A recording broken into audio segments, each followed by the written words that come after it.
Hi, this lesson is on searching operation for arrays. After completing this lesson, you'll be able to tell the basic concept behind searching and understand the algorithms of sequential search as well as binary search. So here it deals with the inputs, the array where a specific value is to be searched, and output it returns the position of the search value, that means the index or subscript within the array. And as for processing, it can either use a sequential search or the sequential search is quite simple. It searches the value from the beginning of the array and in a sequence till the desired element is found. And in that process, it basically compares the search value with the array elements one after another. If the element is matched, it returns the position of the index, else it returns some error condition like -1. And sequential search is typically applied on some unsorted array or a list with few elements. For understanding the algorithm of sequential search, please have a look at this diagram. See, here it is searching one after another element in the array and then finally getting the match. So, initially we are not sure whether the match will be found or not. So, we are assuming that pos is -1. That means not yet found. And then we need to search within a loop for the array elements. So naturally, the starting position will be the first element. So index is 0. And then within the loop, we are searching whether the current array element is matching the value. If it is matching, then we know now the current index value is basically the search position and we are printing the position value. And in that case, we can safely come out of the search algorithm. But if the match was not found, then basically we are just incrementing the index, checking the next array element, and in that way. So, in that way, the loop gets executed, and even after completing all the array elements here, if the match was not found, then we can safely say that search has failed, and in that case, the position remains at -1. If there are n number of elements in the array, and if the search value is not present in the array over here, then you can see that it has to search through all the elements, and that is like the worst case. So even after n number of checks, that is the worst case, the element was not found. Also, it doesn't matter whether the elements are in sorted order or not for sequential search.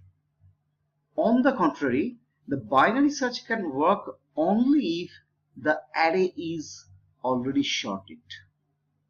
Under binary search, it compares the search value with the mid element of current array. If the value is matched, then well, the search has been successful and the array element position can be safely returned. Where, on the other hand, if the value is less than the mid element, then the search value will be lying somewhere in the left half of the array. And if the value is greater than the mid element, then the search value is expected in right half of the array. So now we have shortened, rather we have squeezed our searching scope. So either on the left or the right half of the array, now the search procedure is to be repeated. So binary search is typically used in case of a large size array. So refer to this animation where you can see that there are 17 elements in total for this array. So first it finds at the mid element. So it didn't match. So now the check will be in the right half. And in that way, it is progressively finding the mid position and trying to match. Take a pause and look at the animation carefully. So, have you noted that for the same array, binary search required only 3 number of checks, whereas sequential search took 11 number of checks to identify 37 in that given array. So here for the binary search, we are using the array parameter, and in the first index, which is 0 for the LB lower bound, and the upper bound is for the last index position, which is 16 in this particular example, and val indicates the value to be searched, which is 37 for this example, and POS is the output parameter where the position of the array element, I mean where the match has been found, is to be populated. So POS is the output parameter and rest all are the input parameters. We are now using a couple of intermediate variables like low, high, and so low is initially set with LB, high is set with UB, and initially, I mean, we are not sure whether the search will be successful or not. So POS is initialized with -1.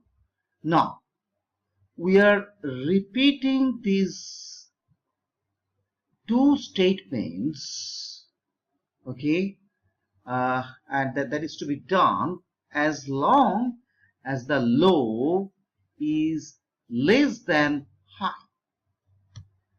So what we are essentially doing, we are finding the mid position, and then the element at this mid position is compared with the search value. If the match has been found, then we can safely populate the output parameter POS with the mid position, and we can print the position value because the match has happened, and we can safely exit. If the match has not happened, then we need to check whether the mid element is greater than the search value. So in that case, we need to